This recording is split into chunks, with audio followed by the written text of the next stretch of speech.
And we've also got the World War II people here too in our congregation. And we've got Gen Xers, and we've got Gen Nexters, and usually we have some of those indigo children. They're not here today. So, but anyhow, we know that there's generations. And once I talked about spiral dynamics and how each generation is a little bit different, and we take everything that's sacred from the previous generation and bring it up. But going back to the baby boomers then, and political strife, think about what was happening. Our president, John Kennedy, was assassinated, as was his brother, Robert Kennedy, and then Martin Luther King Jr. And then we had the beautiful Summer of Love. Do you all remember that? The Summer of Love. However, that Summer of Love ended in violence finally at the end of that decade with all the riots that was going on and the taking over of the Democratic Convention. So the Summer of Love just ended then, and it just ended. And so that song was written at that time to remind us of what a wonderful world that we do live in. However, I'm here today to say that we have a power that's even greater than the Summer of Love, greater than music, as wonderful as the music is. And we here at Unity, we strive every week to bring forth wonderful music for you to sing and to listen to be in that peaceful space. And you all have the opportunity to choose the music that you listen to that goes into your conscious mind and then into your subconscious mind. So we always have a choice. And we bring in wonderful musicians too, like Kathy DeWitt, and then we buy the CDs and we're able to listen to that wonderful music. I have a friend that pops in, always has in her car, Daniel Nahmod CDs, and pops those in, listening to Sacred Love or Swing Wide the Doors. So we can all do that. However, we do have something within us that's even more powerful. And that is the power of strength that we're studying about this month. Strength. Strength. As you know, the power of strength is found in the small of your back. And it goes up your spinal column all the way up to your neck, where we have the power of zeal. And in that spinal column is radiating nerves and nerve endings that go to all of your body. And how many of you have pain coming out from that area? Yeah, I see that. Pain in your arms, in your shoulders, in the small of your back. And that also controls us walking forward in our spiritual pathway. So if we're having trouble with the power of strength, it is going to manifest in our body. And it will manifest as either being, you've heard people say, he has a yellow streak or she has a yellow streak. It means that they're not firm in their foundation of strength, and they're not confident, and they're not poised enough to express. Perhaps they're not foundational enough on the power of faith and able to walk forward in strength. On the opposite end then also is that you can become bullheaded. I know that one too. You can become bullheaded, and you can become inflexible and not able to move gently and easily. Also with that, you're not able to express in a loving way. So the power of strength is so wonderful that it is within us.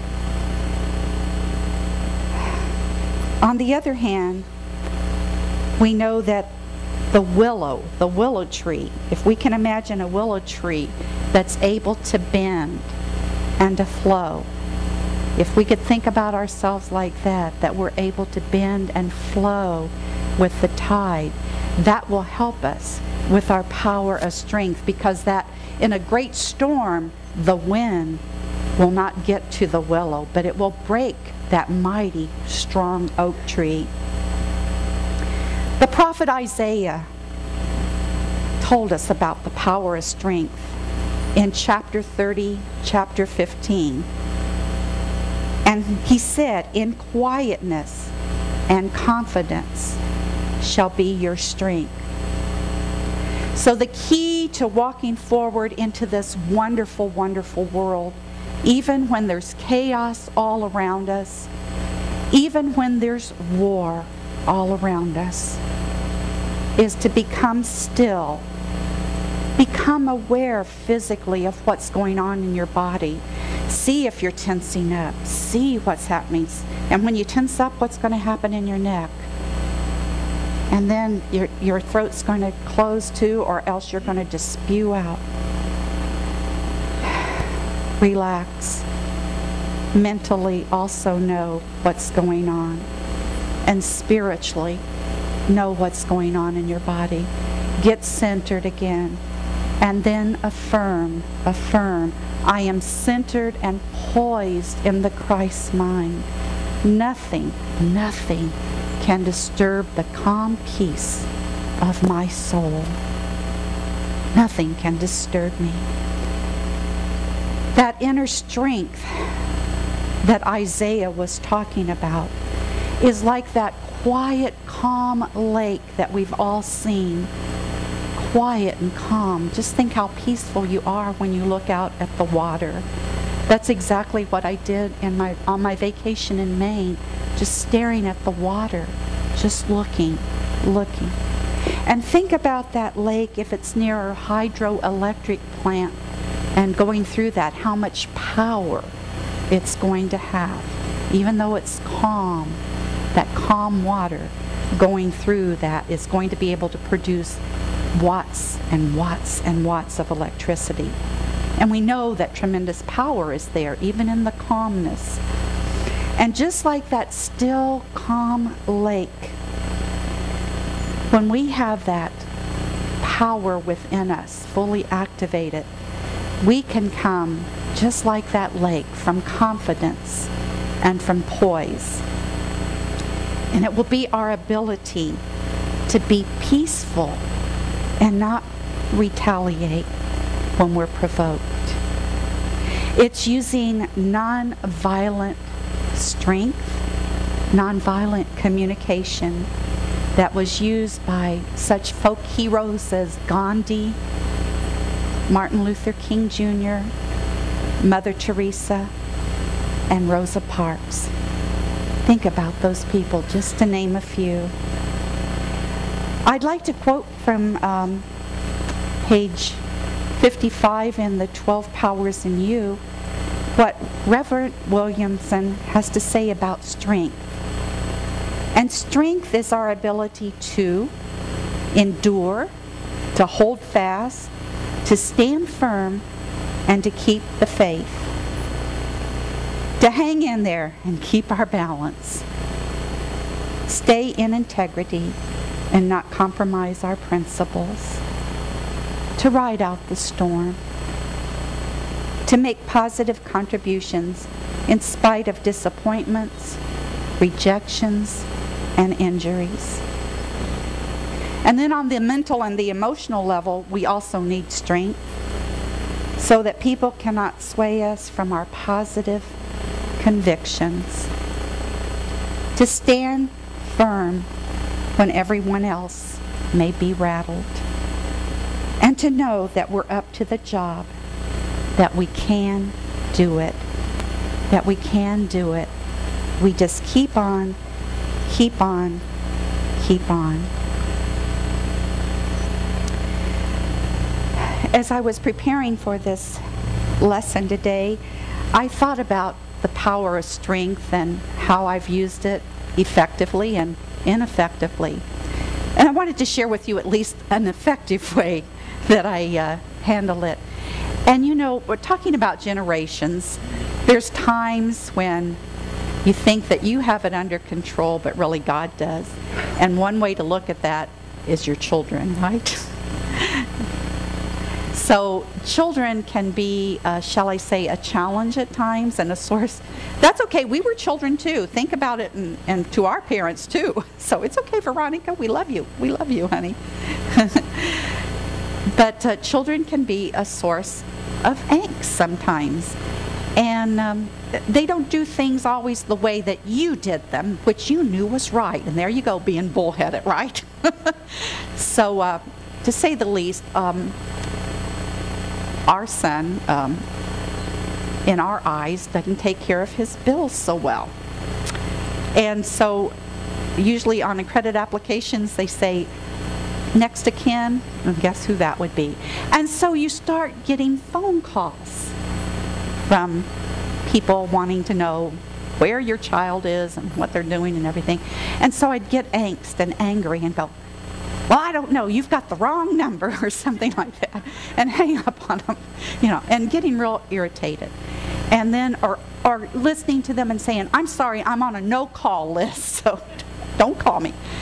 So anyway, I thought, well, that's not using the power of strength so well, and why am I getting angst and judgmental? It's his stuff, and they can't get money from me anyhow. My name's not on anything, so that's his business.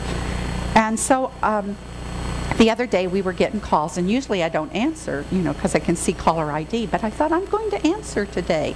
And so I put on my best silent unity voice, and so I was just very nonchalant and saying, excuse me, but I don't know where, I don't know about this, and just being very nice to them, and please don't call again because we're on a no-call list. So it was just real simple that way, and I felt so good afterwards speaking that way and coming from that power of strength without getting angst about something.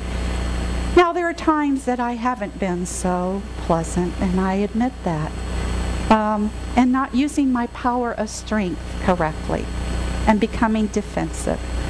So I wish to really change that, and so from now on I am going to be saying that I am a tower of strength, and that nothing can disturb the calm peace of my soul, and to learn to listen compassionately.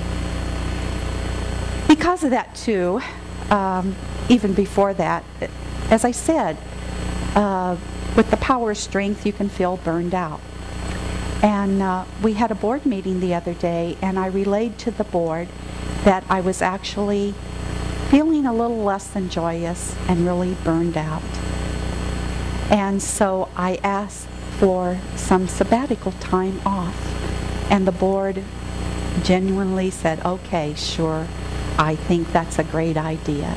And I just wanted all of you to know I love you so much, but I do need some time off. I need time to go into the silence and to meditate and to go to silent unity and to be in Unity Village for a while. So in May, I am taking a sabbatical. It doesn't mean that I'm leaving you now, so please don't think that. And you will have great speakers, and in fact, maybe our leaders. In fact, not maybe, our leaders will be coming forward to speak one day also. So I guess I would just like to say, my prayer for all of you too is that you find your power of strength within you and take time to be alone and in the silence so that you too don't burn out. God bless each one of you.